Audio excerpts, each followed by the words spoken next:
यहां पे आता है पहला law, the first law of health is suppression leads to suffering. मैं आपको दो ही लॉ बताऊंगा आज। पहला लॉ हो गया सप्रेशन लीड्स टू सफरिंग। कोई भी चीज को रोक के रखेंगे, सप्रेस करेंगे, तो सफरिंग लाइफ लॉन्ग होगी। और ये बात ना केवल पोलियो के लिए, पैरालिसिस के लिए ट्रू है, जितनी सारी बीमारियों के नाम आपने सुने हैं वो सारी बीमारी के लिए ट्रू है। मैं आपको एक एक करके एग्जांपल देता हूं। आज से करीब 40 साल पहले जब भी कोई हार्ट अटैक का पेशेंट होता था तो उसको बेड रेस्ट का रिकमेंडेशन दिया जाता था, बेड रेस्ट। लेकिन ये देखा गया कि जब हार्ट अटैक का पेशेंट बेड रेस्ट करता है तो उसके मृत्यु के चांसेस, मोर्टेलिटी रेट और बढ़ने लगते हैं। तो अब रिकमेंडेशन उल्टा कर दिया कि हार्ट अटैक के पेशेंट हो रोज चक्कर लगाओ, सैर लगाओ, कर दिया ना, राइट। तो कोई भी चीज रोकेंगे, सप्रेस करेंगे तो उससे मोर्टेलिटी बढ़ेगी, उससे परेशानी बढ़ेगी, उससे सफरिंग बढ़ेगी। Suppression leads to suffering, not just in polio, not just in paralysis, not just in heart attack, for every element, हर एलिमेंट के लिए, right. Bed rest a potential harmful treatment needing for more careful evolution, right. So कोई भी तरह का बीमारी है उसमें अगर आपका ट्रीटमेंट का स्ट्रेटेजी है उसको रोक दो, राइट। फॉर एग्जांपल मेरे पास डायबिटिक फुट के पेशेंट आते हैं, ऐसे पेशेंट जिनके पैर, डायबिटिक फुट मतलब पैर गल रहे हैं उसके, लेकिन साथ में देखता हूं पट्टी से बंधा हुआ अच्छी तरह से, राइट। तो मैंने देखा अपने पेशेंट्स में कि पट्टी खोल दिया, हवा मिल रही है, फ्रेश एयर, सनलाइट मिल रहा है, अपने आप बॉडी हील कर रहा है।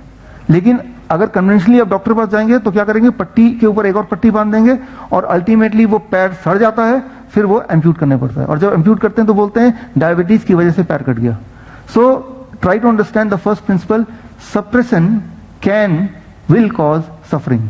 तो आप उसको खोल दोगे तो सफरिंग बंद हो जाएगा।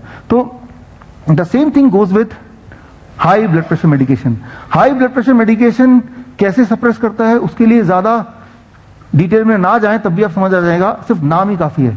ACE inhibitor, beta blocker, calcium channel blocker. आप सिर्फ इन दवाइयों के नाम को हिंदी में ट्रांसलेट कीजिए, ब्लॉक कर दो, रोक दो, दबा दो, कुचल दो। शुगर है कि आप ये दवाइयों का नाम इंग्लिश में बोलते हैं इनको हिंदी में बोलेंगे, इनको एग्जैक्ट ट्रांसलेशन करेंगे, बीटा ब्लॉकर रोक दो उसको, एस इनहिबिटर जाने मत दो उसको, रोक दो, दबा दो उसको तो बोलने का मतलब है कि नाम ही तो सुनिए आप, right. HMG coenzyme inhibitor, cholesterol का नाम इनहिबिटर, राइट, रोको। तो जो सारी दवाइयां हैं उसकी जो बेसिक प्रिंसिपल है वो रोकने वाली है, सप्रेस करने वाली है, तो वो आपको ठीक नहीं कर सकती, राइट। वो रोक रही है। The thing which is suppressing you it can not heal you, like insulin. Insulin भी ये सप्रेशन का काम करता है। इसीलिए जो डायबिटीज टाइप 1 के बच्चे होते हैं जो इंसुलिन पे होते हैं, उनका पेनक्रियास धीरे धीरे छोटा हो जाता है, साइज में छोटा होता है। अब अगर वो मेरे पास आते हैं एंड इसी डाइट पे रहते हैं, उनका पेनक्रियास एक्टिव हो जाता है, एक्टिव हो गया लेकिन साइज छोटा है, तो प्रोडक्शन तो अभी भी कमी होगी ना। So that is the main problem, that if you take any medication for long time it is going to suppress something and suppression is causing more problem, right. So अब यहां पे हम बात करते हैं कि डायबिटीज टाइप 1 के case में क्या करें। ये चीज आपके थ्रू मैं चाहता हूं लोगों तक पहुंचे कि कोई भी डायबिटीज टाइप 1 का पेशेंट जिस दिन डायग्नोस होता है, डायग्नोस तब होता है जब उसका ब्लड शुगर 500 पहुंच गया, 550 पहुंच गया, फिट्स आ गए, बार बार यूरिनेशन पे जा रहा है और उसको बार बार भूख लग रही है, इस तरह के सिम्टम देखते हैं तो पेरेंट्स उसको डॉक्टर पास ले जाते हैं, डॉक्टर ब्लड शुगर चेक करता है, ब्लड शुगर हाई मिलता है। ऐसे पेशेंट को इंसुलिन ना देके उसी वक्त अगर उस पेशेंट को आप DIP डाइट पे रख देंगे तो मेरा एक्सपीरियंस है, मैंने हर बार देखा है, it takes 2 days, 3 days, 4 days उसका ब्लड शुगर नॉर्मल आता है और फिर नॉर्मल पे ही रहता है। तो मतलब ये है कि instead of suppression that is insulin क्या करता है। अब देखिए, मान लीजिए आप आए, ज्यादातर लोग 9 बजे आए, 9:30 बजे आए, हम में से कुछ लोग 7 बजे भी आ गए थे, 7:30 बजे। कितने लोग आ गए थे आप में से? काफी लोग आ गए थे, मैं भी आ गया था तो, राइट। क्यों? क्योंकि हॉल को साफ करना था, सफाई करनी थी, आपका वेलकम करना था। लेकिन सफाई करने का एक टेक्निक ये भी था कि सफाई करके जो कूड़ा करकट मिला वो आपके चेयर के नीचे छुपा दिया, दिख तो रहा नहीं कुछ, right. So that is equivalent to suppression, कि आपको पहली नजर में ऐसा लगेगा कि सब कुछ ठीक ही है, लेकिन जब थोड़ी देर बैठेंगे तो बदबू ऐसा कुछ लगेगा, डिस्कंफर्ट लगेगा, फिर आपको समझ आएगी कि बात गड़बड़ है। तो बोलने का मतलब है कि जब आप इंसुलिन लेते हैं या देते हैं तो इंसुलिन क्या करता है, वो शुगर को लेता है ब्लड से और कहीं किडनी में, कहीं हार्ट में, किसी भी ऑर्गन के अंदर छुपाता रहता है, उसको डंप करता रहता है।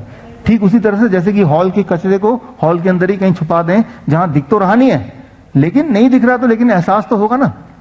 सो इंसुलिन हो या ब्लड प्रेशर की मेडिसिन हो या ब्लड शुगर की मेडिसिन हो, हाई कोलेस्ट्रॉल मेडिकेशन हो, सबका जो प्रिंसिपल ऑफ वर्किंग है that is suppressing the thing, suppressing, right.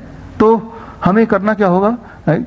सो आपको अगर रिसर्च पेपर मेरा देखना, जर्नल ऑफ मेटाबॉलिक सिंड्रोम 2017 में मैंने इसको पूरा डेटा को कोलेक्ट करके डाला कि कैसे डायबिटीज टाइप 1 के पेशेंट भी विद इन 3 डेज उसका ब्लड शुगर नॉर्मल आ सकता है, इंसुलिन फ्री रह सकता है। तो ये आप इस जर्नल में जाके मेरा ये पढ़ सकते हैं अगर डिटेल में जाना हो।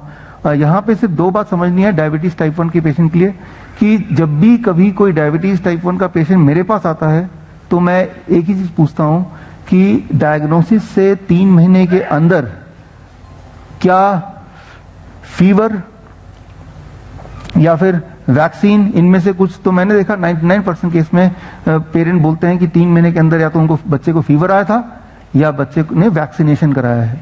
सो ये दोनों चीजें हैं which are the trigger to create auto immune response in the small children.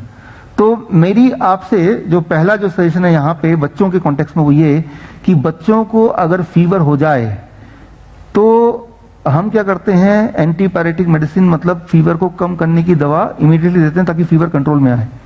करते हैं कि नहीं करते?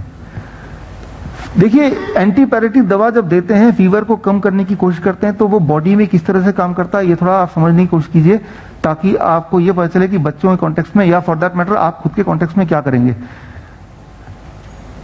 एक वायरस जब फीवर होता है तो वो क्यों होता है? क्योंकि आपके बॉडी में एक वायरस चला गया है जो कि बॉडी चाहता नहीं कि बॉडी में रहे, तो बॉडी अपना टेम्परेचर बढ़ाता है और एट हाई टेम्परेचर में virus becomes inactive and ultimately हमारा इम्यून सिस्टम उसको पकड़ के बाहर फेंक देता है।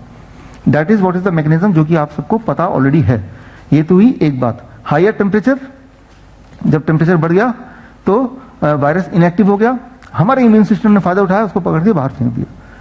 लेकिन हम क्या करते हैं कि टेम्परेचर बढ़ गया और हमने बुखार की दवा दे दी तो टेम्परेचर घट गया।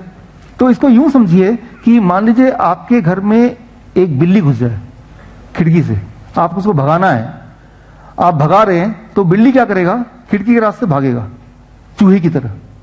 लेकिन खिड़की बंद करके आप भगाएंगे तो क्या करेगा बिल्ली? शेर बन जाएगा। वो सेम बिल्ली है, उसका एक्शन चूहे की तरह होगा जो भागेगा या शेर की तरह होगा, वो डिपेंड करता है कि आपका भगाने का स्टाइल क्या है। अगर आपने खिड़की दरवाजे खोल दिए, अब भगा रहे हैं तो चूहे की तरह भागेगा। अगर सब कुछ बंद कर दिया, अब भगा रहे हैं तो क्या होगा? वो अटैकिंग मोड में आ जाएगा, वो आप पे हमला करेगा। The same thing happens with the virus. अगर वायरस आपके बॉडी में ज्यादा समय तक स्टे करेगा तो वो अटैकिंग मोड में आएगा, ऑटो इम्यून रिस्पॉन्स क्रिएट करेगा, आपके ऑर्गन को डैमेज करेगा, and that also leads to adults में what we call as sudden death. देखिए, हार्ट अटैक क्या होता है आपको पता है कि ब्लॉकेज होती है। वो ब्लॉकेज जब 100% होती है तो ब्लड सप्लाई नहीं हो रहा, हार्ट के मसल्स को ऑक्सीजन नहीं मिल रहा, डेथ होगी।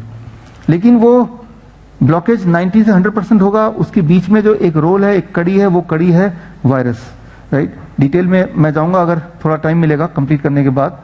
तो बड़ों में sudden death mostly is caused by the ultimate lock is not the blockage itself, it is the virus which is causing the blockage into converting it into 100%, right. Detail में हम बाद में बात करेंगे इसमें। मैं सिर्फ वायरस के केस में बात कर रहा हूं कि वायरस बॉडी में जाना आपके हाथ में नहीं है, निकालेंगे कैसे, ये हाथ आपके हाथ में, और जो कर रहे हैं आप दवाई लेके, that will cause a permanent damage.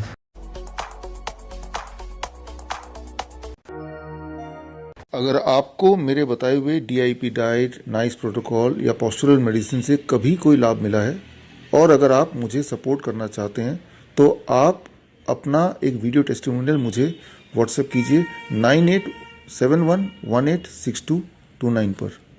धन्यवाद।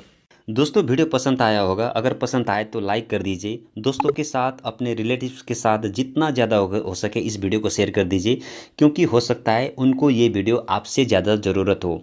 अगर आपने अभी तक मेरा इस चैनल को सब्सक्राइब नहीं किया है तो वीडियो के राइट साइड में नीचे रेड कलर का सब्सक्राइब बटन है, उसे प्रेस करके सब्सक्राइब कर दीजिए। साथ ही साथ सब्सक्राइब बटन के राइट साइड में एक बेल आइकन आ जाएगा, उसको भी प्रेस करके ही ओपन कर दीजिए और उसके बाद ऑल को प्रेस कर दीजिए, ताकि इसमें कोई भी इन्फॉर्मेटिव वीडियोस डालता हूँ या तो कोई भी हेल्थ से संबंधित कोई भी वीडियोस डालता हूँ तो उन सारा वीडियोस का नोटिफिकेशन सबसे पहले आपके पास पहुँचे और वो वीडियो देखने का मौका सबसे पहले आपको ही मिले।